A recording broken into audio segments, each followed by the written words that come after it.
సూటిగా చెప్పాలనా? ఏ ఆడపిల్లల్ని కన్నోళ్ళు మీ బాధ్యతలేంటో మీకు తెలీదా? కాని కట్నం లేకుండా పంపించేసినారు. కట్నం లేకపోయినా అత్తగారింటికి పంపించేటప్పుడు కన్న ఆడపిల్లకి కనీసం సారైనా ఘనంగా పెట్టి పంపించాలని తెలీదా?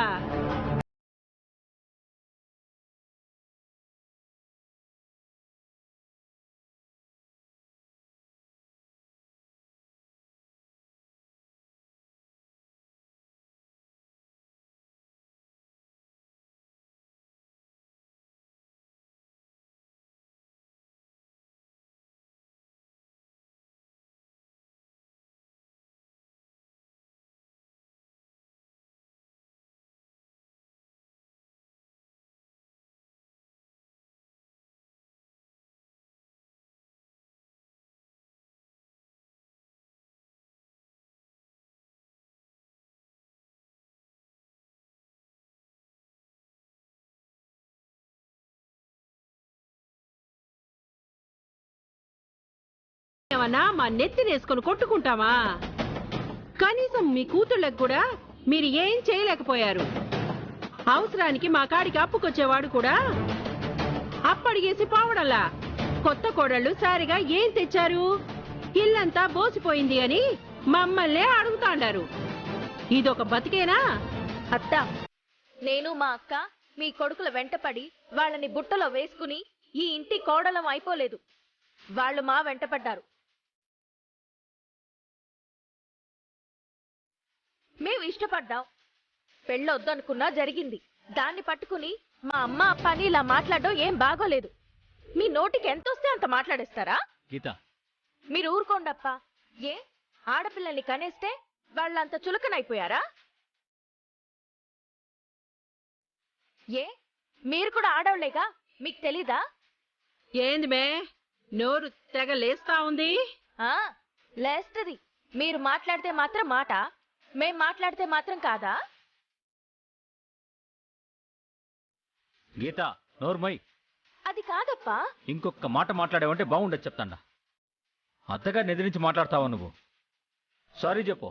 అప్పా, సారీ చెప్పు.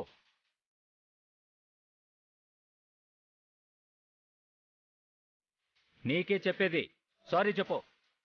నీ కూతురు సారీ చెప్పేదా? నా భుజాల మీద కూర్చొని సారీ చేస్తా ఉండది. సారీ చెప్తుందంట, సారీ. దాని పొగరెంతుందో చూసినావు కదా. ఇట్లాంటి వాటిని తీసుకొచ్చి మా నెత్తి కట్టగట్టినారు. నా కూతురు చేసిన తప్పుకి నేను మీకు క్షమాపణ చెప్తాడానమ్మా.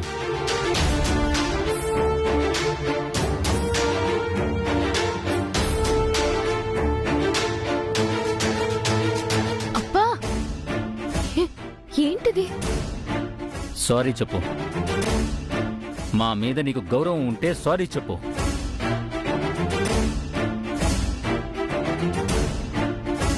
సారీ అత్త. అంతేకాదు, ఇంకెప్పుడు అత్తగారి మాటకి ఎదురు చెప్పినా, ఈ ఇంట్లో గౌరవం లేకుండా నడుచుకున్నా, ఆవిడ మాట జవదాటినా ఏమాత్రం సహించను. మేం కనీ మా బాధ్యత తీర్చేసుకున్నాం. ఇక నుంచి సమాధానం చెప్పుకోవాల్సింది, సంజాయిషీలు ఇచ్చుకోవాల్సింది, సక్రమంగా కాపురాన్ని సరిదిద్దుకోవాల్సింది నువ్వు. మీ అత్తగారికి కానీ ఆ పెద్దావిడికి కానీ ఎదురు సమాధానం చెప్పినా, అతిగా మాట్లాడినా ఎప్పటికీ క్షమించను. ఎప్పుడు అలా ప్రవర్తించనని, గుట్టుగా కాపురం చేసుకుంటానని ప్రమాణం చేయి.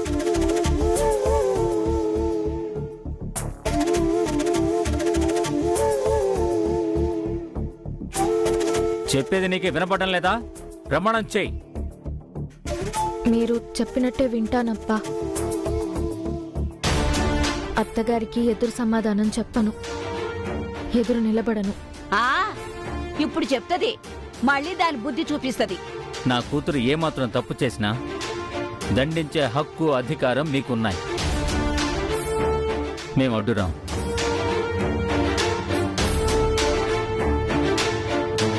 పెళ్ళైన వెంటనే అత్తారింట్లో దింపేటప్పుడు సారెతో దింపకపోవడం మా పొరపాటేనమ్మా. అలా అని చేయకూడదని మేము అనుకోలేదు. పరిస్థితులు అనుకూలించగానే చేద్దాం అనుకున్నాం. ఈలోపు మీరు పిలిచి చెప్పారు. ఆలస్యానికి క్షమించండి. మా బాధ్యతగా మేం చేయాల్సిందంతా చేస్తాం. మీరు చెప్పినట్టు చేస్తాం. వెళ్ళొస్తాం.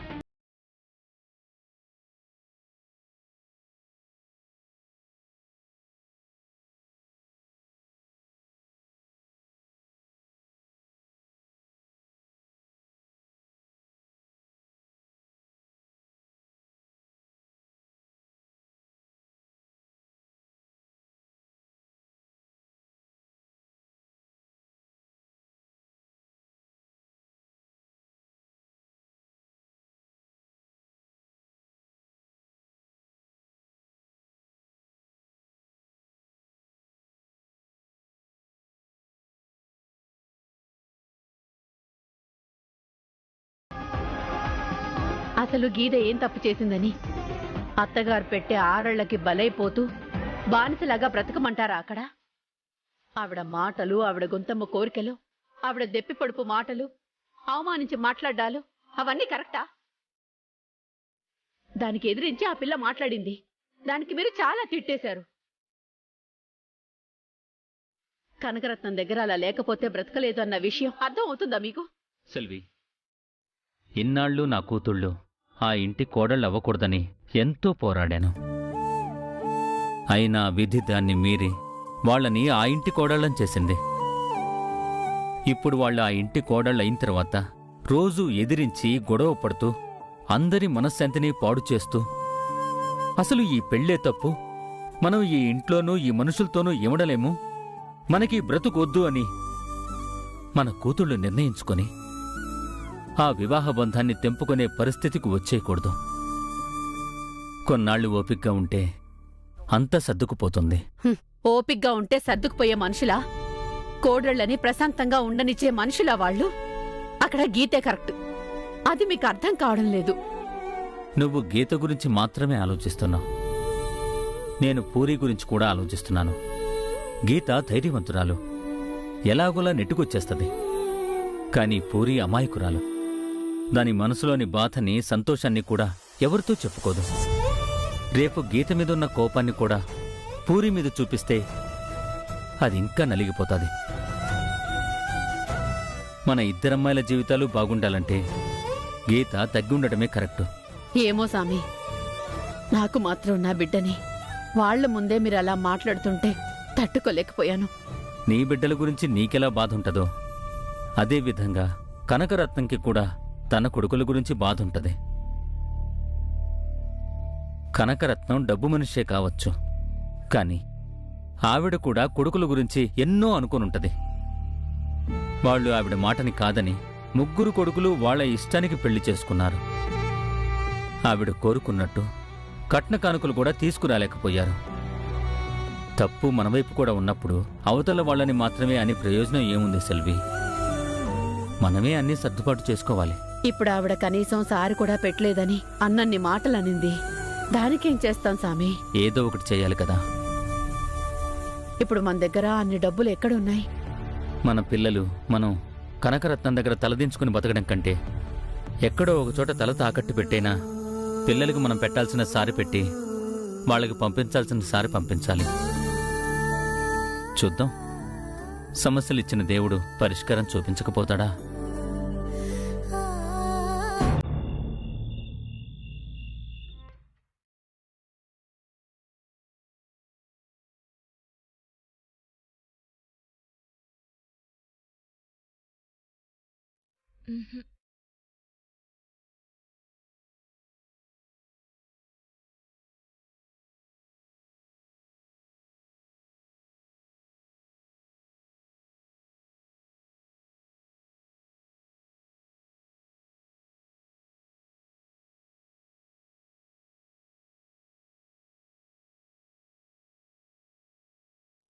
ఏయ్ సాంబార్. ఎవరు? ఇటు. ఏ అర్థం కాలా? నీ అంతరాత్మని. నువ్వు కూడా నన్ను సాంబార్ అని పిలుస్తున్నావా? ఏం చేస్తావ్? నీ సాంబార్ ఆలోచనలు అట్టుండాయి మరి. ఏయ్ ఏం వాగుతున్నావు నువ్వు? మర్యాదగా ముందు సాంబార్ అని పిలవడం మాని గీత అని పిలువు. నీకు పేరులో గీత ఉందే కాని ఈ మధ్య నువ్వు చేసే పనులు ఆ పేరుకి తగ్గట్టు చేయట్లేదు. నీకసలు బుర్రే పని చేయట్లేదు. అందుకని గీతోపదేశం చేద్దామని నేనొచ్చాను. ఏంటో నీ ఉపదేశం ఏంటి? బెడ్ వదిలేసి చండాలంగా కింద చాపేసుకుని పడుకుంటున్నావు. నా ఇష్టం. నీ ఇష్టం అంటే కుదరదు. నువ్వేమైనా సోలో అనుకుంటున్నావా? గోవింద్కి మెడొంచి తాళి కట్టించుకున్నావు. అందుకే జీవితాంతం మెడలు వంచి కూర్చోబెట్టాలని చూస్తున్నారు. గోవింద్ ఏం తప్పు చేశాడే? ఏం చేయలేదు. మా నాన్నను కొట్టి పడదోశాడు. దుర్మార్గుడు. ఏదో మా అదృష్టం బాగుంది కాబట్టి బ్రతికి బట్ట కట్టాడు. తేడా జరిగుంటే ఏమై ఉండేది? అరే, అదేదో పొరపాటున జరిగిపోయి ఉంటుంది. దాన్ని ఇంత సాగదీయాలా నువ్వు? ఆహా, అంతరాత్మ వయ్యుండి కనీసం బుద్ధి లేకుండా ఆ మనిషికి సపోర్ట్ చేస్తా ఉండావా? వెళ్ళిక్కడి నుంచి. అస్సలు వెళ్ళను. నువ్వు చేస్తుంది తప్పు. మర్యాదగా మంచం మీద పడుకో. అసలు ప్రసక్తే లేదు. ఆ మంచం మీద పడుకుని ఆ మనిషి చేసే చేష్టలకి నాకు చిరాకొస్తుంది. ప్రశాంతంగా నిద్రపోవాలంటే నాకు ఈ చాపే కరెక్ట్. మొగుణ్ణి వదిలేసి ఇలా చాప మీద ఎన్నాళ్ళు పడుకుందామని? జీవితాంతం పడుకుంటా. నీకేంటి? వెళ్ళిక్కడి నుంచి. చూస్తాను ఎన్నాళ్ళు పడుకుంటావో ఇలాగా. ఎప్పటికైనా మొగుడే గతి, చాప కాదు. పెద్ద చెప్పొచ్చింది. మన సాక్షి అంట, మన సాక్షి.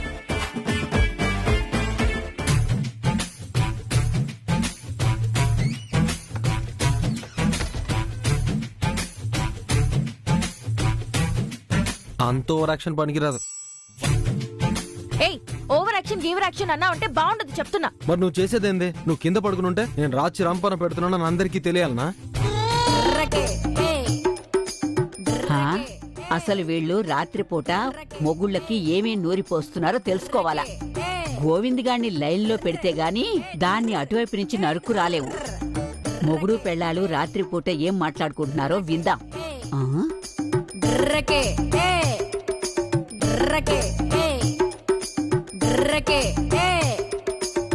నేను చాపేసుకుని కింద పడుకుంటే నీకేంటి ప్రాబ్లం? నువ్వు కావాలని ఓవర్ యాక్షన్ చేయబాక. మంచం మీద పడుకున్నంత మాత్రాన నేను ఇక్కడ ఎవరు ఏమీ చేయరు. పెళ్ళైన కాడ నుంచి నన్ను ముట్టుకోనీయకుండా నా మీద ఇష్టం లేకుండా దూరం పెడతావు. ఇప్పుడు వచ్చి ఇంకో కారణం చెప్పి దూరం పెడతావు. ఇంతవరకు నా గోరైన తగులుంటుందా నీ శరీరానికి? మరీ ఓవర్ యాక్షన్ చేయొద్దు. గమన పడుకో. ఓవర్ యాక్షన్ చేస్తుంది నువ్వు. మర్యాదగా మంచం మీద పడుకో. అవసరం లేదు. రేపు వచ్చేసి నువ్వు చాప మీద పడుకుంటున్నావనే మీ అక్కకి తెలిసి మీ అమ్మ నాయనకి చెప్పి నాకు చెడ్డ పేరు తీసుకురావాలనా? ఇప్పుడు మాత్రం భలే మంచి పేరుంది. మా నాన్నని అలా నెట్టేసి తలకాయ పగలగొట్టేశావు. ఇంటికొస్తే కనీసం సారీ కూడా చెప్పలేనా? మీ అమ్మ మా అమ్మ అప్ప అని అన్ని మాటలు అంటుంటే ఆవిని కూడా ఆపలేదు. ఇప్పుడు చెప్పొచ్చారు పెద్దోళ్ళు మాట్లాడుకుంటా ఉన్నారు. అన్నిట్లో తలదూర్చి ఇంకా గొడవ పెద్ద చేయమంటావా నన్ను? అయ్యా మహానుభావా, నీకొద్దు అండం. నువ్వేం మాట్లాడబాక. నా బుర్ర తినకు. నన్ను ప్రశాంతంగా పడుకోనివ్వు. పడుకో, కానీ మంచం మీద పడుకో. నేను పడుకోను గాక పడుకోను. మళ్ళీ నిద్దట్లో కాలు తగిలింది, చెయ్యి తగిలింది అంటావు. అదొక చిరాకు. ఇదిగో అమ్మ గీత గారు, నా గోరు కూడా నీకు తగలదు. ఓకేనా? ఓవర్ యాక్షన్ చేయకుండా వచ్చి పడగా. ఏయ్, మళ్ళీ ఓవర్ యాక్షన్ అంటే బాగుండదు చెప్తున్నా. అయినా మీకేంటి బాధ నేను కింద పడుకుంటే? చిరాకు పెట్టకు. చూస్తానే ఇది ఎన్నాలో.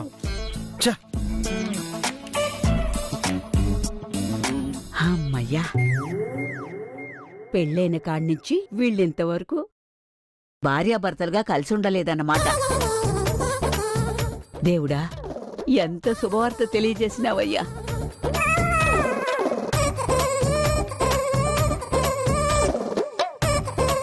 ఈ నడిపోడి కాపురం ఎట్టా సరిగా నడవడం లేదు. ఆ చిన్నోడి కాపురం చితికిపోయి ఉంటాదని ఒక ఆశ. పొయ్యి వాడి కాపురం ఎట్టా జరుగుతుందో విందాం.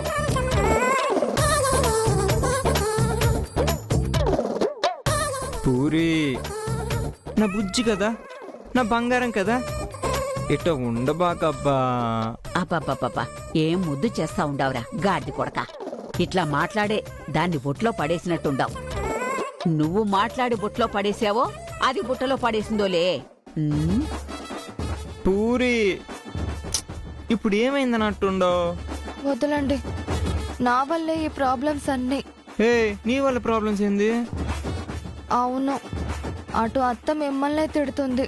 ఇవాళేమో సారీ కూడా పెట్టలేదని చెప్పి మా అమ్మ అప్పని పిలిచి ఏవేవో అన్నారు. నాకెంత బాధేసిందో తెలుసా? నాకు అక్కడే ఏడుపొచ్చేసింది. చూడు, ఇదంతా మా అవ్వ చేసిన పనే. అది ఉండదే, అది గండు పిల్లి. ఆ? ఓరి దొంగ సచ్చినోడా, నన్ను పట్టుకుని గండు పిల్లంటావా? చెప్తాన్రా నీ సంగతి.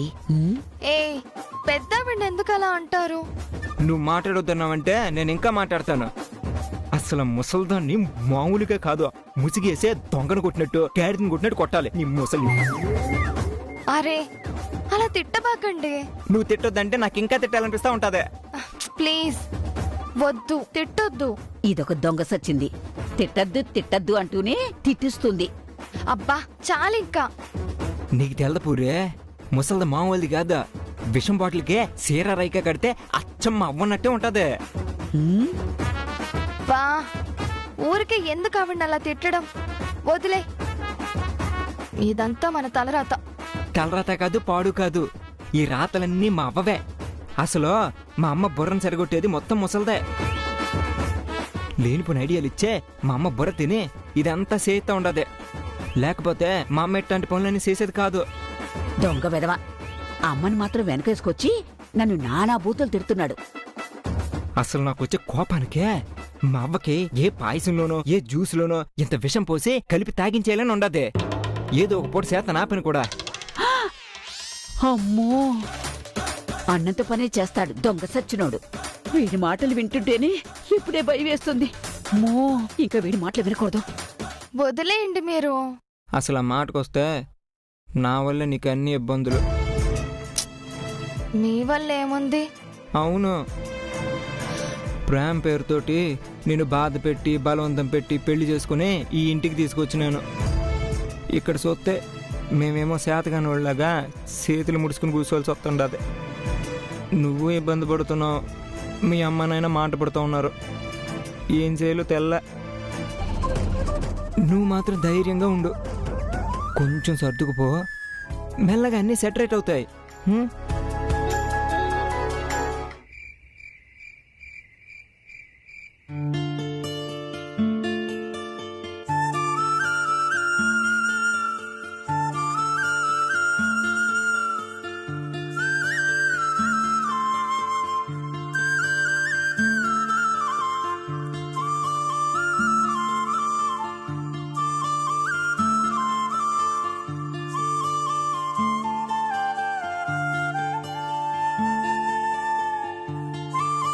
సెల్వి, సామి, ఇంకా మసులుతూనే ఉన్నావేంది?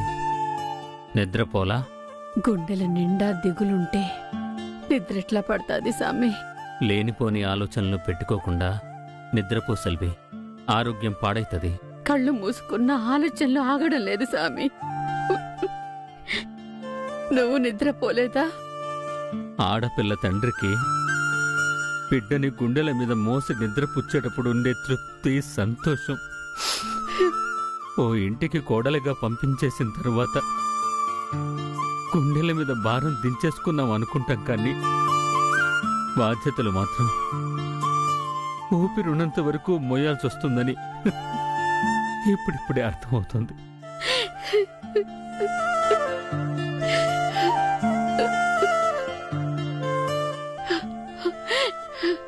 సెల్వి, సామి, ఏడవకే. మనసుకి ఇంకా కష్టంగా ఉంది. నాకు మనిద్దరు పిల్లల గురించే కాదండి, మీ గురించి కూడా దిగులుగానే ఉంది స్వామి.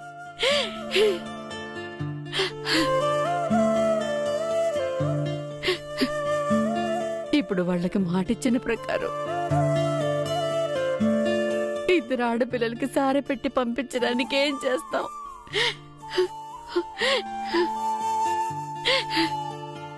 అదే అర్థం కావడం లేదు.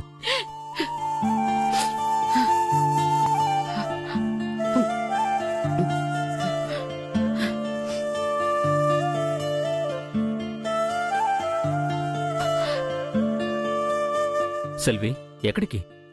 ఇప్పుడే వస్తా సామి.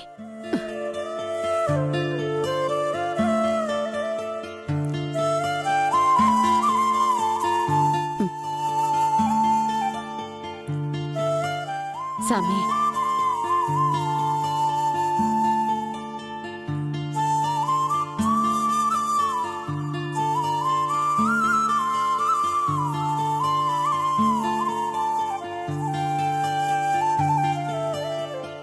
సామి ఉన్న నగలివే ఇవి అమ్మేసి వాళ్ళ సారికి ఏర్పాటు చేయి.